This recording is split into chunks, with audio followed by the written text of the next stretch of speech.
She was 41 years old when her husband handed her divorce papers across a breakfast table in their kitchen in Austin, Texas. Not a courtroom.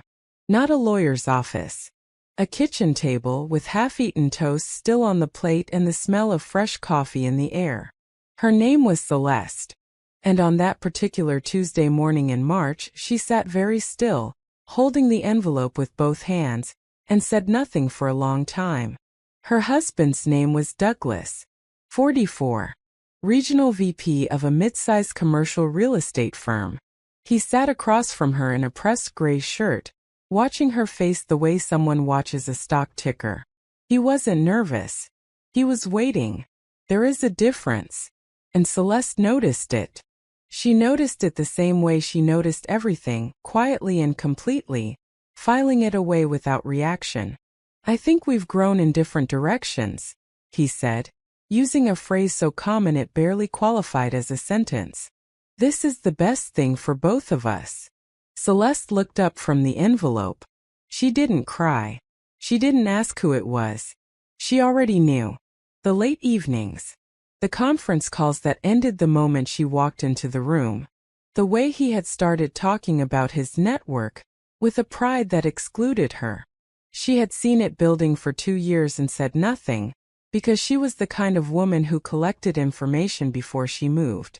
"I'll have my attorney review this," she said. That was all. Douglas blinked. He had expected tears. He had prepared for tears. He left the kitchen looking slightly disappointed, which told her everything about the version of this conversation he had rehearsed in his head. "Dear friends, welcome. You are watching the kind of story that stays with you long after it ends. I'm so glad you're here. If this is your first time on this channel, please hit that subscribe button right now, like this video, and share it with someone who needs to hear it today. Hit that notification bell so you never miss a story like this one. And drop a comment below telling us where in the world you are watching from. This community is everywhere, and we want to hear from you. Now settle in, because what you're about to watch unfold is not something you will see coming." Celeste and Douglas had been married for 14 years. They met in their late 20s at a business conference in Houston, both of them young and ambitious, both of them hungry in the way that people are when they have something to prove. She was sharp, organized, and had a way of reading rooms that most people spent their careers trying to learn.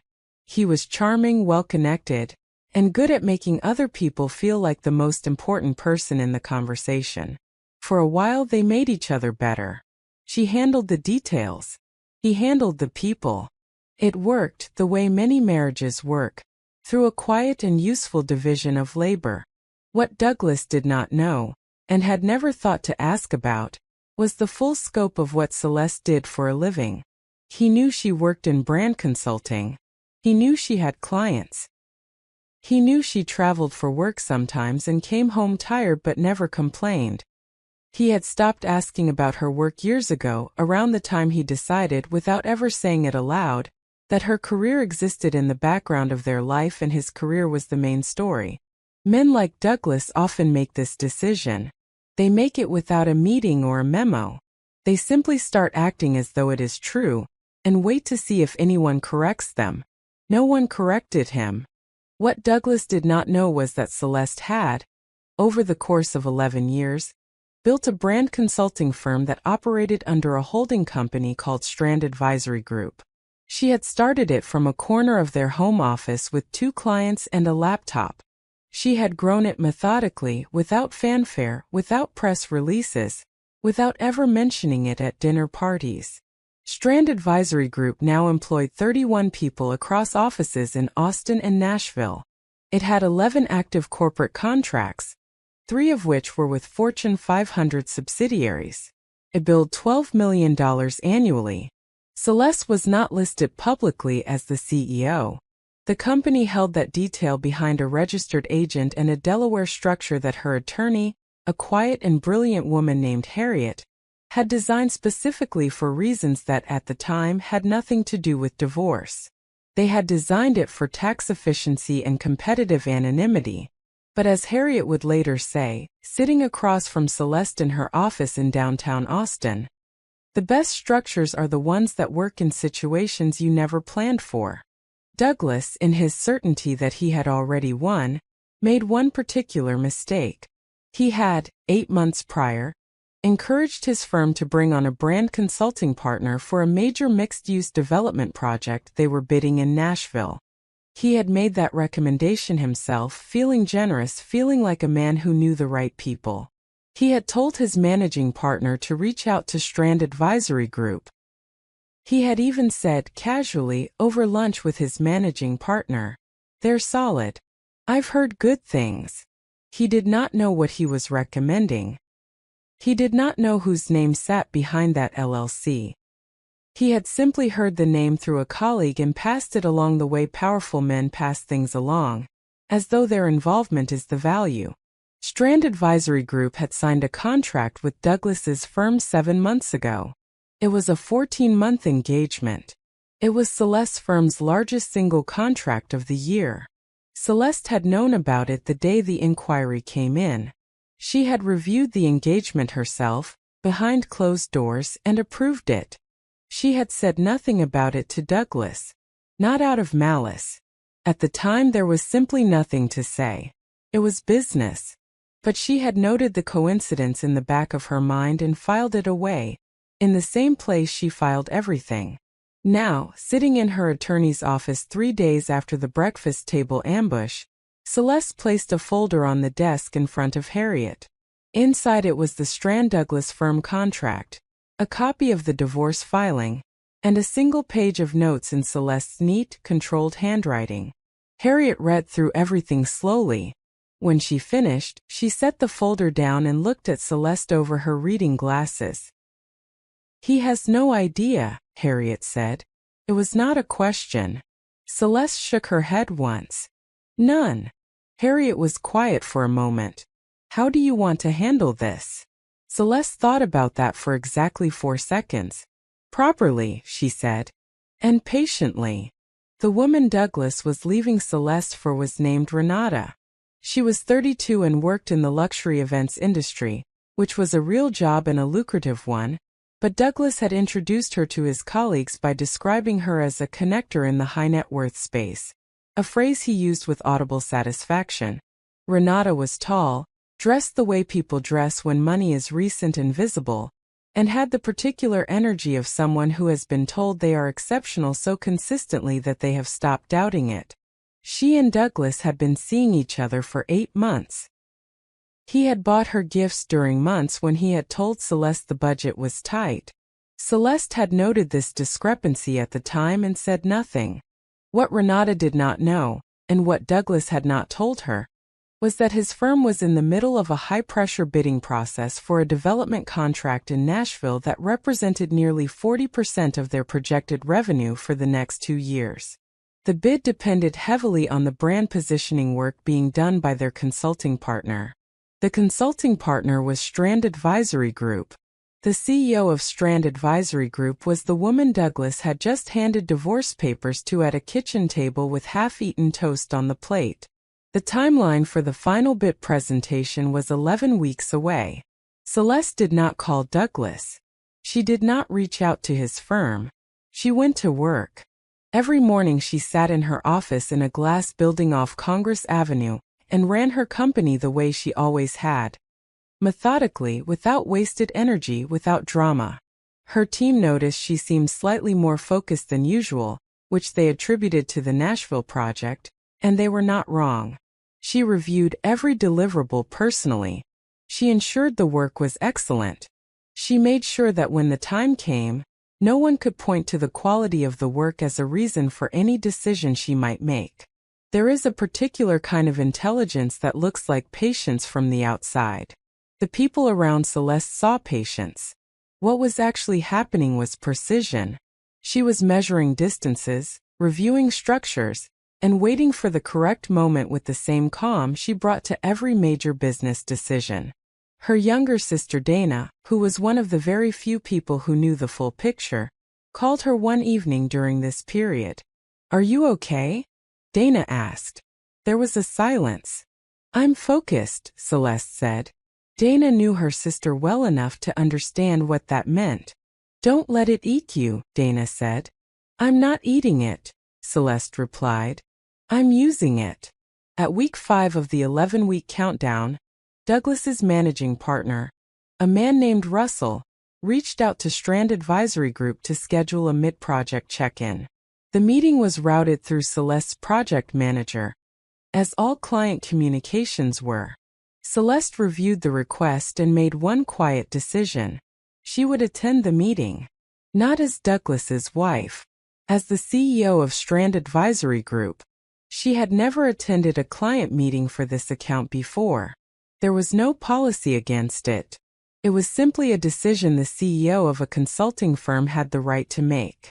The meeting was held in a conference room in the offices of Douglas's firm in downtown Austin. 12 people in the room. Russell at the head of the table. 4 people from Douglas's team. 6 from Strand Advisory Group, including Celeste. And Douglas, who walked in 2 minutes late, set his coffee on the table, glanced up at the assembled group and stopped. The air in the room did not change in any way that a stranger would have noticed. But everyone who knew either of them felt something shift. Douglas stared at Celeste. Celeste looked back at him the way you look at someone you work with professionally. Nothing more. Douglas, she said with a small nod. You know our team. Douglas said nothing for 3 full seconds. Then, because the room was watching and he was a man who had survived on social grace, he said, Good to see everyone. He sat down. His hand, picking up his coffee cup, was not entirely steady. If you are still watching at this point, drop a comment right now that says, I'm still here. Let's see who is truly following this story, because the most important part has not happened yet. Russell opened the meeting. The team from Strand presented the mid-project findings. The work was strong. The narrative positioning for the Nashville development was layered, well-researched, and built on a competitive analysis that made Douglas's firm look like the only serious contender. Celeste said very little during the presentation. She let her team lead. She watched Douglas. He was watching her, in the way people watch something they cannot quite categorize. He had built a story about her, the way people who leave their spouses always build a story. He had decided she was smaller than him, that her work was supporting supplementary. He had needed that story to be true in order to do what he did. And now it was unraveling in a conference room on a Tuesday afternoon, in front of his managing partner and his colleagues very quietly with a PowerPoint and a project timeline. After the meeting in the hallway, Douglas walked up to Celeste as she was gathering her portfolio. He was alone. His voice was low and controlled, but something underneath it was not controlled at all. How long? He asked. Have you always been the one running that firm? Celeste looked at him with the same expression she had worn across the breakfast table. 11 years, she said. He stared at her. You never told me. You never asked, she said. She said it without cruelty. She said it as a fact. It was the most accurate sentence anyone had spoken in that building all day. The divorce proceedings began formally 6 weeks later. Douglas had a lawyer who was experienced and expensive. Harriet was experienced, precise, and had anticipated nearly every move before it happened. The first issue that arose, quietly and then loudly, was the matter of the Strand Advisory Group contract. Douglas's attorney identified it. Douglas's firm was in the middle of a 14-month engagement with a company that was, at its core, controlled by Celeste. This raised questions about the integrity of the working relationship, given the pending divorce. Douglas's attorney suggested that the contract should be reviewed. Harriet agreed to a review. The review confirmed everything was properly documented, all deliverables met, all terms clear. But the implication Douglas's team had hoped to plant, that Celeste had somehow used the contract as leverage, collapsed under the documentation. The work was clean. There was nothing to pull on. What Douglas had not anticipated was the second thing. His firm's bid for the Nashville development was in 11 weeks when they sat in that conference room. It was now in 4. The final deliverable from Strand Advisory Group, the flagship brand narrative document that would anchor the entire presentation, was due to Douglas's team in 18 days. It was Celeste's company's work to deliver. It was her team's work product. She had the right, under the contract, to assign the lead on that deliverable. She did not pull the contract. She did not delay the deliverable. She delivered it on time, in full, at the highest quality her team had produced all year. She did this because she had built her firm's reputation on integrity, and she would not compromise it for personal reasons. She did this also because she understood that the moment she handled things with integrity, she had no exposure. And Douglas had a great deal. The Nashville bid was submitted. It was strong. Russell called Harriet's office directly to say the brand narrative document had been the deciding factor in how well they had done in the preliminary review. He did not know he was calling Celeste's attorney's office. He thought he was confirming a professional matter related to the billing structure. He was, inadvertently, confirming on record the value Celeste's firm had delivered. Harriet noted the call. She noted everything. The divorce proceedings moved into the asset division phase. Douglas had assumed, because he had always assumed, that the assets would be split along the lines he had defined in his own head. His income, his investments, his professional trajectory on one side. Celeste's consulting work, which he had mentally categorized as a side business, on the other. What the discovery process revealed was that Celeste's firm was worth, based on a professional valuation, $6.3 million. It had retained earnings, long-term contracts, and a client base that made it one of the more valuable privately held firms of its size in the regional market. Douglas's attorney requested a full financial disclosure. Harriet provided one. It was thorough, clean, and organized in a way that took opposing counsel an entire week to process. When Douglas saw the actual numbers in the actual document, he was quiet for a long time.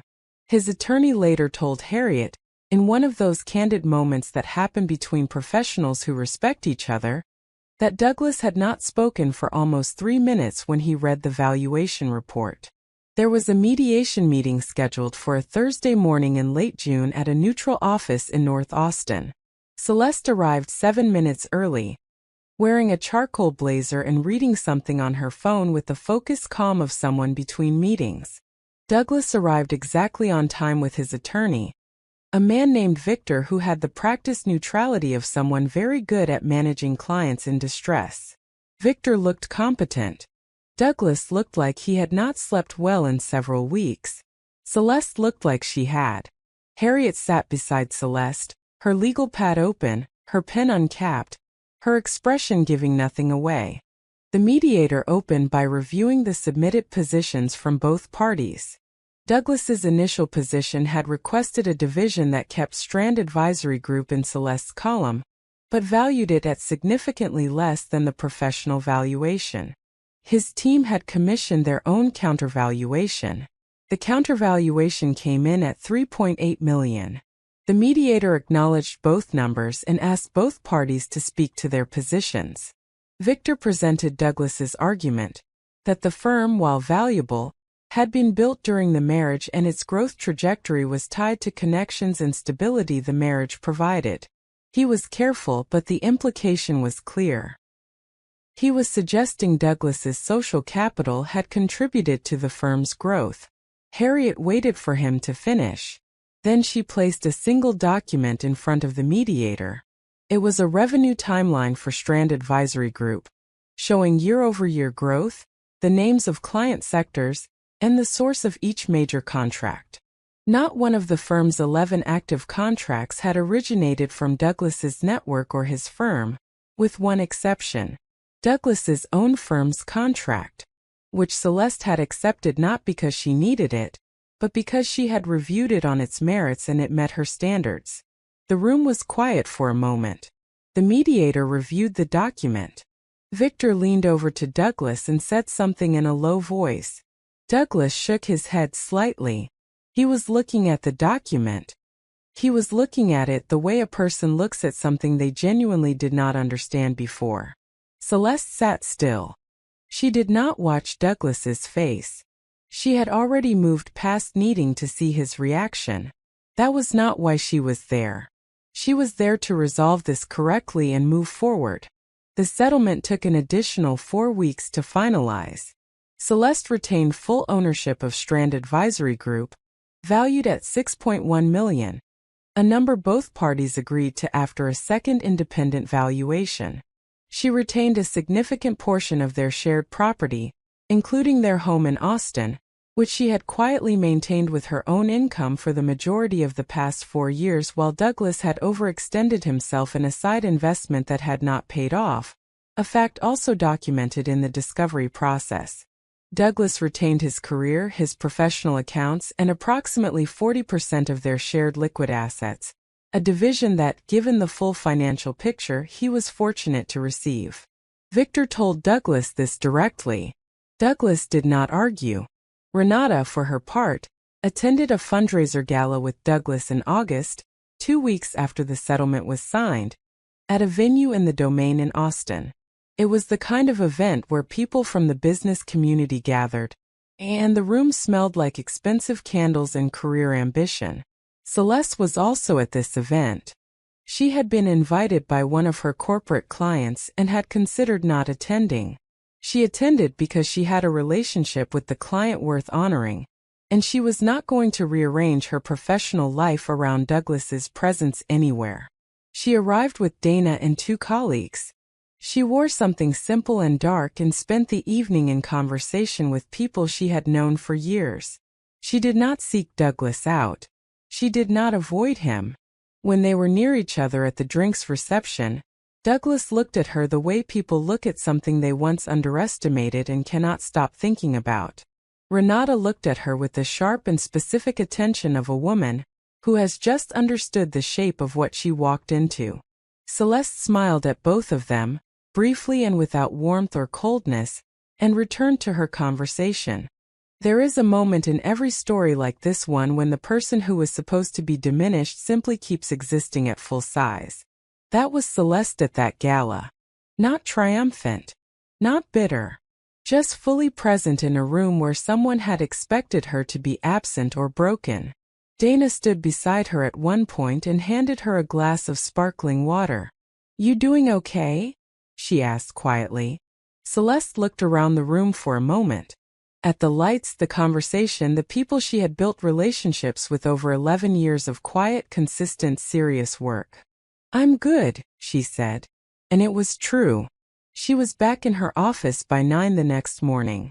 There was a Nashville project review on her calendar, a new client inquiry from a development group in Denver, and a standing team meeting at 11. She made coffee, sat at her desk, opened her laptop and went to work. The same work she had always done. The same work Douglas had never quite looked at directly. The work that had been there the whole time, patient and enormous, waiting for someone to finally look. Here is what stayed with Celeste in the months after the settlement. It was not the victory of the valuation, though the numbers had mattered and she had fought for them. It was not the moment in the conference room when Douglas had walked in and stopped. Those were satisfying in the way that facts are satisfying when they finally become visible. What stayed with her was something Dana had said on the phone, on one of those evenings during the 11 weeks before the mid-project meeting, when Celeste had been working late and the city outside her office window was quiet and dark. Dana had said, "You built something real. You've been building it for years. That doesn't stop being real because someone chose not to see it." Celeste had not responded in the moment. She had thought about it on the drive home, and then again in the weeks that followed, and then again standing in that gala room watching the lights and the people. She had built something real. That was the whole story. Everything else was just what happened when someone finally had to look. Douglas's firm won the Nashville development contract 3 weeks after the gala. Russell sent a formal thank you letter to Strand Advisory Group. It was addressed to the CEO. It used Celeste's name. Whether Douglas read it, she never knew. She filed it with the rest of her client records in the organized and complete way she filed everything, and moved on to the next thing. That is what women like Celeste do. They move on to the next thing. Not because the previous thing did not hurt. It did. There were mornings in those first weeks when she sat in her car in the parking garage before going up to the office, just breathing, just steadying herself before the day. There were evenings when the house was too quiet and the kitchen table looked like an accusation. The pain was real. She did not perform being fine. She was simply also capable at the same time of being clear-eyed, of knowing that grief and strategy are not opposites, of understanding that her best response to being underestimated was not to explain herself loudly. It was to keep building, to keep showing up, to let the work, eventually, speak in a room where someone had expected her to be invisible. And that, in the end, is the kind of justice that does not require a scene. It requires patience, preparation, and the quiet certainty that what you have built is real regardless of who has been paying attention. She had that certainty on the morning of the breakfast table. She had it in the conference room. She had it at the gala. She carried it the way she carried everything, without announcement, without needing anyone to witness it. The work was the witness. And the work was always, from the very beginning, enough. If this story moved you, if it made you feel something real, do this right now. Hit that like button. Leave a comment below and tell us what part of Celeste's story hit you the hardest. Was it the breakfast table? The conference room? The moment she said you never asked? Tell us. Subscribe to this channel if you are not already part of this community, because we tell stories like this every single week, stories about real people, real choices, and real consequences.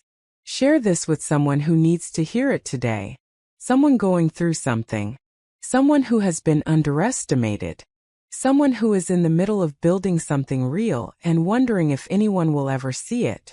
Tell them, keep building. The work is the witness. And we will see you in the next story.